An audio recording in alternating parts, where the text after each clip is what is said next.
1,00,000 ಜನ ಸೇರಿಸಿದ್ದೆ. ಬಂದರು ಪಾಪ, ಬಂದು ನನಗೋಸ್ಕರ ಬಂದರು. ಉಮೇಶ್ ಅವ್ರು ಕರೀತಾ ಇದ್ದೆ, ದಿಲೀಪ್ ಅಂತ ಹೇಳಿ ಬಂದುಬಿಟ್ರು. ಒಂದು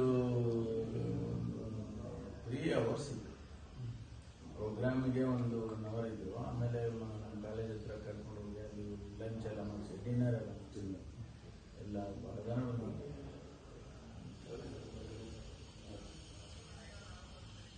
ಶಿವಣ್ಣ ಹೋಗೋಕ್ಕೆ ಮುಂಚೆ ನಾನು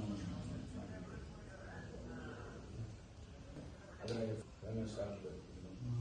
ಏನ್ ಸರ್ ಮೊನ್ನೆ ಎಲ್ಲಿ ಅವ್ರದ್ದು ಜನ ನೋಡ್ಬೇಕು, ಸಾದ ಕ್ರೌಡ್ ಬಿಗ್ ಬಾಸ್ ಅಯ್ಯೋ ಇಲ್ಲ ಗಿಲ್ಲಿ ಒಳ್ಳೇದಾಗಲ್ಲ.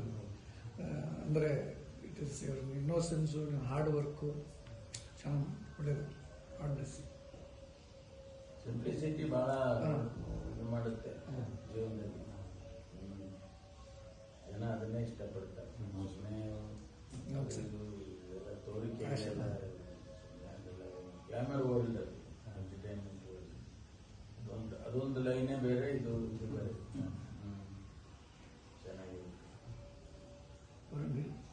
ಆಮೇಲೆ ಬೆಂಗಳೂರಲ್ಲಿ ಇಲ್ಲಿ ಅಗ್ರಿಕಲ್ಚರ್ ಯೂನಿವರ್ಸಿಟಿನಲ್ಲಿ ಓದಿದ್ರು. ಆಮೇಲೆ ಆಸ್ಟ್ರೇಲಿಯಾಗೆ ಹೋಗಿ ಅಲ್ಲೊಂದು 5 ವರ್ಷ ಇದ್ದೆ. ಆಮೇಲೆ ಬಂದಾದ್ಮೇಲೆ ಪಾಲಿಟಿಕ್ಸ್ ಸೇರ್ಕೊಂಡು ಇವಾಗ ಪಾಲಿಟಿಷಿಯನ್.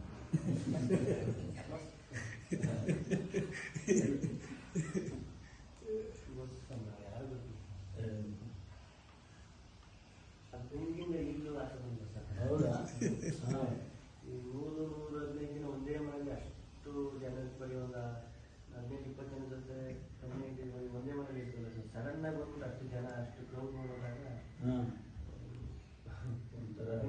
ಬೇಗ ಬರೋಕ್ಕಾಗಲ್ಲ ಸರ್. ಫೋನು ಇಲ್ಲ, ಟೈಮು ಇಲ್ಲ, ಏನೂ ಇಲ್ಲ. ಟೈಮು ಒಂದು ಗಡಿಯಾರನೇ ಇರಲ್ಲ ಸರ್ ಅವ್ರಿಗೆ. ಬಿಸಿಲು ನೋಡಿ ಆಗಿರ್ಬೋದೇನೋ. ಅಯ್ಯೋ ಟೆಕ್ನಾಲಜಿ ಇರಲ್ಲ ಏನೂ ಇಲ್ಲ, ಏನಿಲ್ಲ. ಟೆಕ್ನಾಲಜಿ, ನ್ಯಾಚುರಲ್ ಹಳ್ಳಿ ಸೊಗಡು plus comedy leader, below the belt comedy ಇರ್ತಿತ್ತು ಮುಂಚೆ. Fantastic, real very natural comedy sir. Sir ಕ್ಯಾನಡಾದಲ್ಲಿ, US ಅಲ್ಲಿ ಜನಗಳು ಎಷ್ಟೋ ಜನ ಗಂಡಂದಿರು ಜಗಳ ಆಡಿದ್ದಾರೆ, ವಹಿಸ್ಕೊಳ್ತಾರಲ್ಲ ಬಿಗ್ ಬಾಸ್ ಎಲ್ಲ US ಅಲ್ಲ. Just because of and popularity ratio connect ಮಾಡಿಸಿದ್ರು ಸರ್. ಅದರಲ್ಲಿ